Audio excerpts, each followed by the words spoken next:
Apa yang sedang diperjuangkan oleh warga Gaza hari ini bukan semata-mata kemerdekaan mereka. Wallahi, bukan semata-mata mereka sedang mempertahankan tanah air, bukan.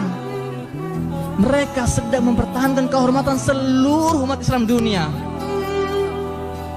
Mereka sedang mempertahankan kehormatan saya, kehormatan Ustadz, kehormatan antum semua di sana. Demi Allah, sampai hari ini, detik ini Ustadz, antum harus tahu ya, tawaran Israel untuk Gaza masih berlaku. Israel itu menawarkan kepada warga Gaza, kami akan buat Gaza ini semakmur Singapura.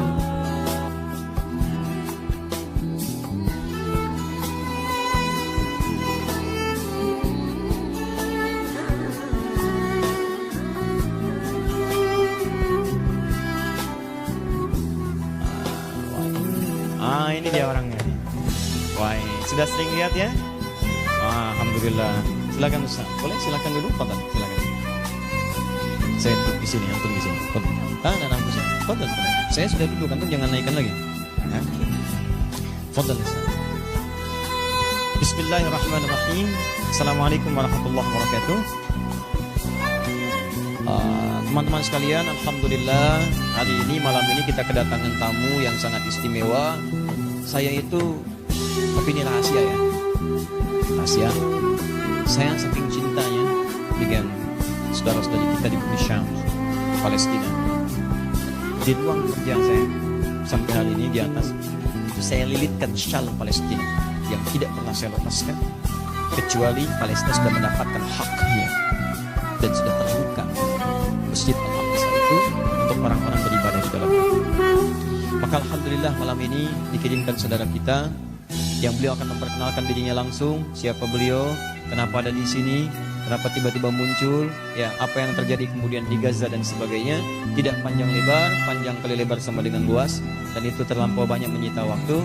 Ustaz, waktunya 5-10 menit, terserah antum, silahkan apa yang mau disampaikan. Fadhal. Sebentar, bahasa Arab apa bahasa Indonesia?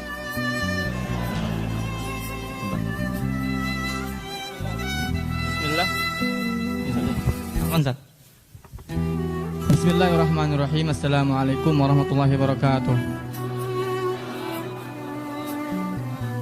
Alhamdulillah, wassalatu wassalamu ala rasulillah, amma ba'd. Pertama-tama perkenalkan, nama saya Muhammad Husain. Saya aktivis kemanusiaan Indonesia yang tinggal di Gaza sejak tahun 2011. Alhamdulillah, dan baru pulang ke Indonesia berkunjung bulan yang lalu. Tiba di Indonesia bulan lalu. Artinya saya tinggal di Gaza selama 8 tahun. Alhamdulillah. Di sana saya selain menjadi aktivis kemanusiaan, saya juga jurnalis, kontributor lepas, dan saya juga mahasiswa Indonesia, kuliah Fakultas Syariah di Universitas Islam Gaza. Jadi statusnya mahasiswa, jurnalis, tinggal di sana. Iya. Karena tadi beliau mengatakan ke Indonesia berkunjung, jadi Indonesia itu dikunjungi. Tinggalnya di sana. Baik, status menikah? Alhamdulillah, Ustaz. Dengan orang? Dengan akhwat Gaza. Akhwat Gaza, Masya Allah. Apakah sudah tidak menemukan di Indonesia sampai mencari ke Gaza? Antum lebih tahu, Ustaz. Kita punya berapa slot? Masya Allah. Baik, insya Allah. Fadhal Ustaz, silakan. Alhamdulillah. Kemudian saya ingin ucapkan terima kasih ya, ba'da'an nasykurullah ta'ala. Saya ingin ucapkan terima kasih kepada Ustaz Al-Mukarram Ustaz Adi Hidayat yang memperkenalkan saya untuk mengunjungi beliau malam hari ini. Sebuah kehormatan dan kebahagiaan yang tidak bisa saya ungkapkan. Nah, lanjut saya ingin sampaikan kepada antum semua. Selama 8 tahun saya di Gaza, hal yang paling sering saya dengar dari mereka, warga Palestina, adalah Muhammad, billah alik, lama terawih ala Indonesia, salim ala ikhwani fi Indonesia. Ini berkali-kali disampaikan kepada saya. Tolong wahai akhi Muhammad, kalau kamu pulang ke Indonesia, sampaikan salam rindu kami, sampaikan salam cinta kami untuk mereka, saudara-saudara kami di Indonesia. betapa mereka rindu pada kalian, betapa mereka cinta pada kalian, dan betapa besar harapan mereka terhadap kalian. Takbir. Maka dari itu saya ingin sampaikan kepada antum semua di majelis ini, Assalamualaikum warahmatullahi wabarakatuh. Kemudian alasan saya pulang ke Indonesia ada dua hal. Yang pertama adalah permintaan orang tua untuk dikunjungi. Orang tua sudah sepuh, ayah sudah 73 tahun, dan beliau sudah sangat rindu pada anaknya. Yang kedua, saya ingin menyampaikan apa yang sekarang sedang terjadi di Gaza. Saya di Gaza ini dijuluki oleh mereka Safir Indonesia di Palestina, duta besar Indonesia di Palestina. Meskipun saya tidak ada hubungannya dengan pemerintah, karena saya di sana selain mahasiswa, saya juga aktivis kemanusiaan, dan saya juga sering diminta mengisi kajian-kajian di berbagai masjid di Gaza. Ini saya harus bukan memotong tapi memberikan penjelasan. Safir itu dari kata safara. Safara itu pada asalnya itu adalah sesuatu yang mengungkap apa yang ada di sekitarnya.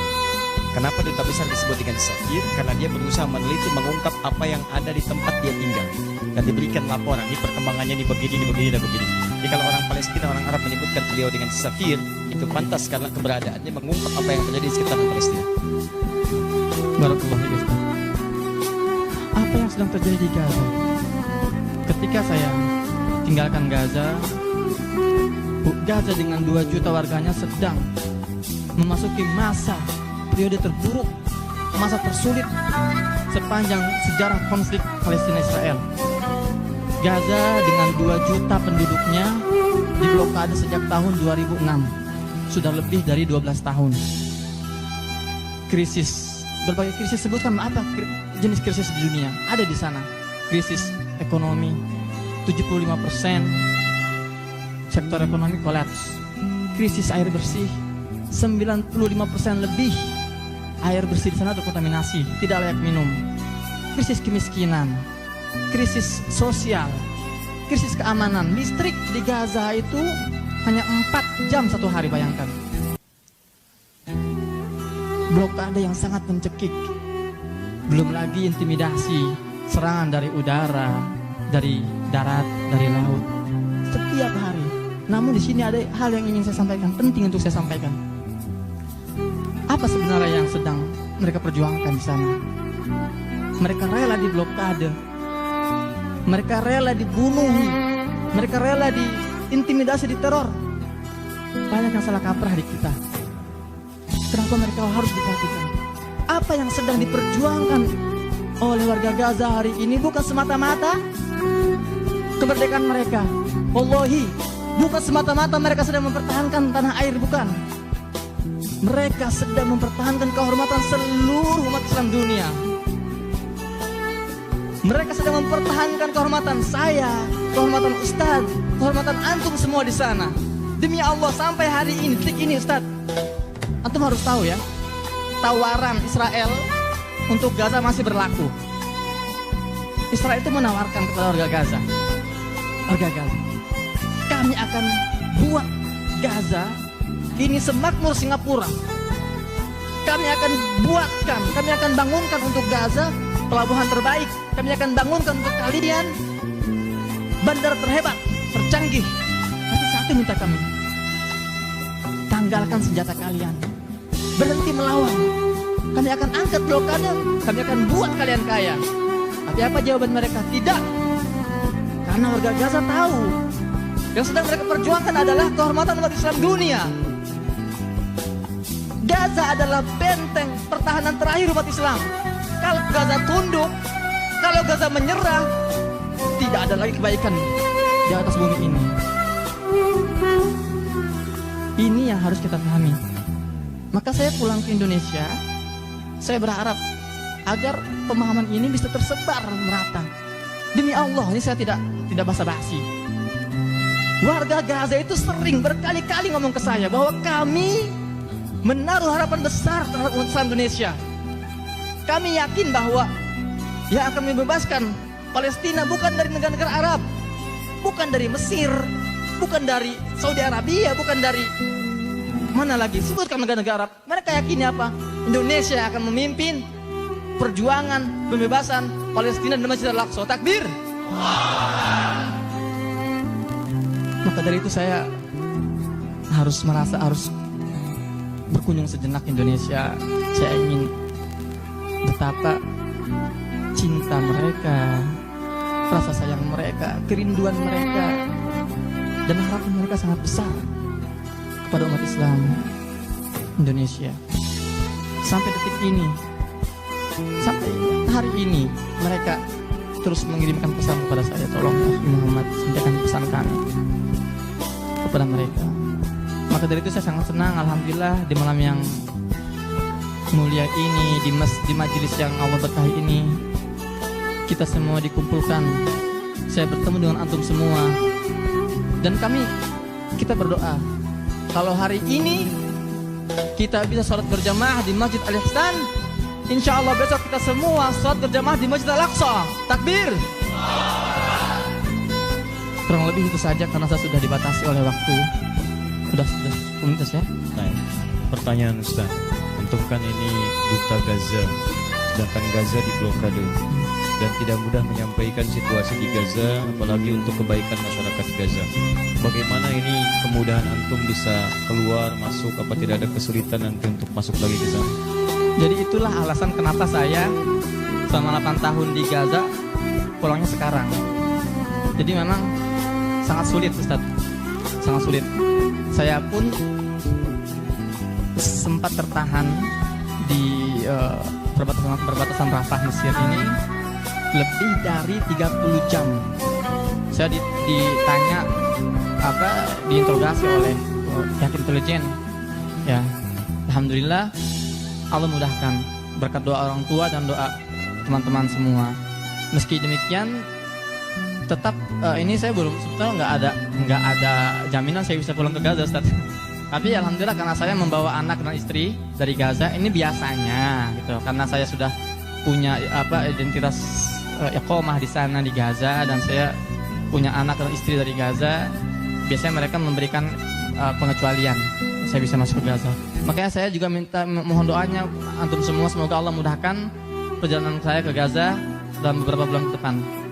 Insyaallah. Dan titip pesan untuk warga Gaza bahwa kami pun di sini sangat merindukan berjumpa dengan saudara-saudara kami di sana, sama-sama beribadah di Al-Aqsa.